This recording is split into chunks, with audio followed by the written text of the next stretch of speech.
Hello guys, welcome to my channel. आजचा video खूप खास आहे आणि त्यांच्यासाठी आहे ज्या नर्सिंग एस्पिरंटला फ्युचरमध्ये आउट ऑफ कंट्री जॉब मिळवायचा आहे. आणि आज आपल्या चॅनेलवरती आलेला आहे ते म्हणजे आमचे परम मित्र श्रीधर ननवरे, जे आता सध्या जर्मनीमध्ये नर्सिंग ऑफिसर म्हणून कार्यरत आहे. Hello friends, myself Sridhar and I am from India and I am now working as a nurse in Germany. तर सर, आउट ऑफ कंट्री जॉबसाठी कोणती कंट्री बेस्ट आहे? तर मित्रांनो, ॲज अ नर्स म्हणून जर तुम्हाला अब्रॉडमध्ये काम करायचं असेल तर Germany would be the best option for you. तर सर, जर्मन लँग्वेज शिकण्यासाठी साधारणतः किती खर्च येतो, त्यासाठी किती वेळ लागतो आणि कोणकोणते क्लासेस आहेत ते जरा सांगा. तर या सर्व प्रोसेससाठी किती खर्च येतो डिपेंड करतं की तुम्ही क्लासेस कुठे करता आणि किती दिवस लागतो शिकायला. तर समजा की तुम्ही A1 to B2 क्लासेस करताय तर एखाद्या इन्स्टिट्यूटमधून, तर साहजिकरित्या फीज असते पर लेवल 25,000 किंवा 20,000. समजून जा की B2 पर्यंत तुम्हाला लागेल पैसे अप्रॉक्सिमेटली 1 लाख समथिंग. आणि त्यानंतर तुम्हाला एक्झाम द्यावी लागते ती B2ची. तर B2 साठी तुम्हाला फीज असते, ते डिपेंड अपॉन इन्स्टिट्यूट वाईज आहे. तर ह्या 3-4 प्रकारचे इन्स्टिट्यूट्स आहेत. पहिले आहे गोईते, दुसरे आहे टेल, तिसरे आहे ECL आणि चौथे आहे USD.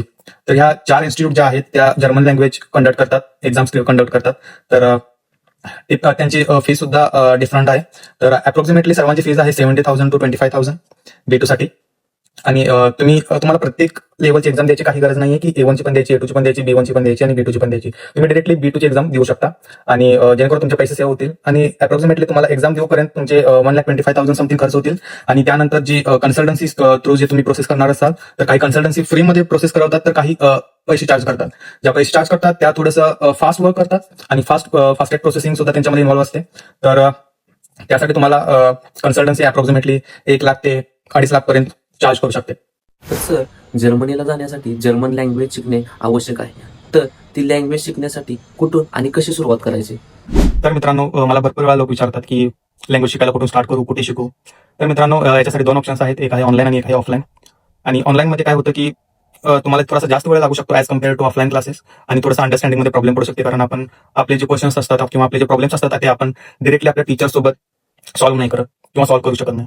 जर तुम्ही ऑफलाईन क्लास करत असाल तर तुम्हाला अंडरस्टँडिंग सुद्धा बेटर होऊ शकते आणि तुम्ही तुमचे प्रॉब्लेम पण लवकर सॉल्व्ह करू शकता आणि जेणेकरून तुम्हाला मॅन्डेटरी असलेली जर्मन B2 लेवल एक्झाम सुद्धा लवकरात लवकर पास करू शकता. Sir, German exam level crack केल्यानंतर पुढे काय प्रोसेस आहे? तर German level B2 exam pass झाल्यानंतर तुम्हाला काय करायचं आहे की तुम्हाला एखादी ट्रस्टेड कन्सल्टन्सी चूज करायची आहे तुमचा इंटरव्ह्यू अरेंज करण्यासाठी किंवा विजा प्रोसेस कंप्लीट करण्यासाठी. तर विजा प्रोसेस ही नेहमी कन्सल्टन्सी करत असेल, कारण त्यांच्याकडे एक व्हॅलिड लायसन्स असतो. तर तुम्हाला इंटरव्ह्यूसाठी प्रिपरेशन करण्यासाठी थोडासा कालावधी लागेल, 1 महिना किंवा 1.5 महिना. तर इंटरव्ह्यू प्रिपरेशन हे तुमचे टीचर्स करून घेतील किंवा तुमची इन्स्टिट्यूट करून घेईल किंवा तुम्ही तुमच्या कलिग्सच्या मार्फत सुद्धा त्याची प्रिपरेशन करू शकता.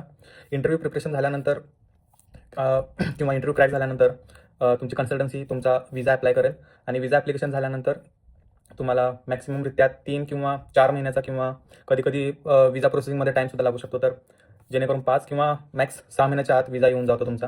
त्यानंतर जी फ्लाईट बुक केली जाते ती कन्सल्टन्सी मार्फत असते किंवा डिपेंड आहे भरपूर साऱ्या कन्सल्टन्सी थ्रूद्वारे, किंवा ते त्यांच्या पॅकेजमध्ये इन्क्लूड करतील तुमच्या फ्लाईटचे पैसे, किंवा तुम्हाला स्वतः पे करावे लागतील कधी किंवा काही हॉस्पिटल्स असे पण असतात की जर तुम्ही त्यांच्यामार्फत जर प्रोसेस करून घेत असाल तर त्याबाबत ते तुम्हाला विजासाठी हेल्पसुद्धा करतात आणि फ्लाईट बुकिंग असेल किंवा जो अदर कॉस्ट असेल तर तो तुमचा हॉस्पिटल त्यासाठी पे करतं.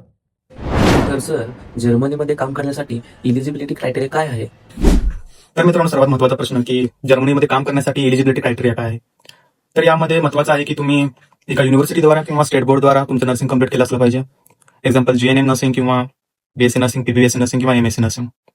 आणि सर्वात महत्त्वाची गोष्ट म्हणजे जर्मनीमध्ये जर्मन लँग्वेज ही मॅन्डेटरी आहे. तर तुम्हाला जर्मन लँग्वेज B2 ही पूर्ण केली असली पाहिजे.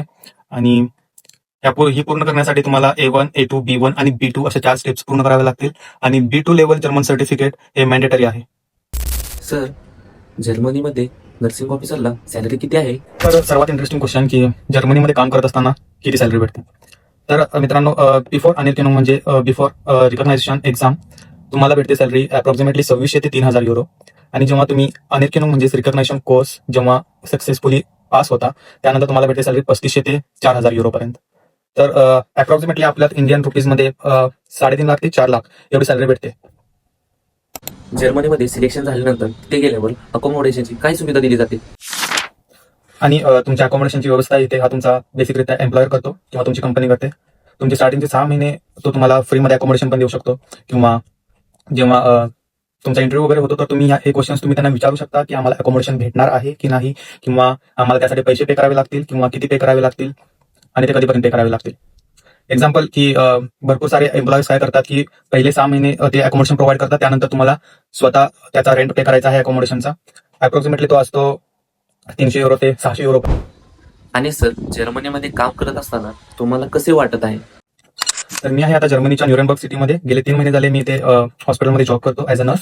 आणि इथे जो एन्व्हायरमेंट आहे तो अर्थातच पोल्युशन फ्री आहे. आणि इथे जे इथलं जे ट्रेडिशन आणि जे कल्चर बघायला भेटतं ते म्हणजे खरंच आपल्यापेक्षा खूप वेगळं आहे. आणि नवीन गोष्टी एक्सपिरियन्स करायच्या असतील, नवीन कल्चर एक्सपिरियन्स करायचा असेल, किंवा आपले सोशल स्किल्स वाढवायचे असतील, इव्हन जे वर्किंग स्किल्स पण जे जर वाढवायचे असतील तर हा जर्मनी हा बेटर ऑप्शन राहील. आणि इथली मेन गोष्ट म्हणजे वर्क लाईफ बॅलन्स करण्यासाठी किंवा ही गोष्ट एक्सपिरियन्स करण्यासाठी यापेक्षा बेटर कंट्री नसेल कोणती.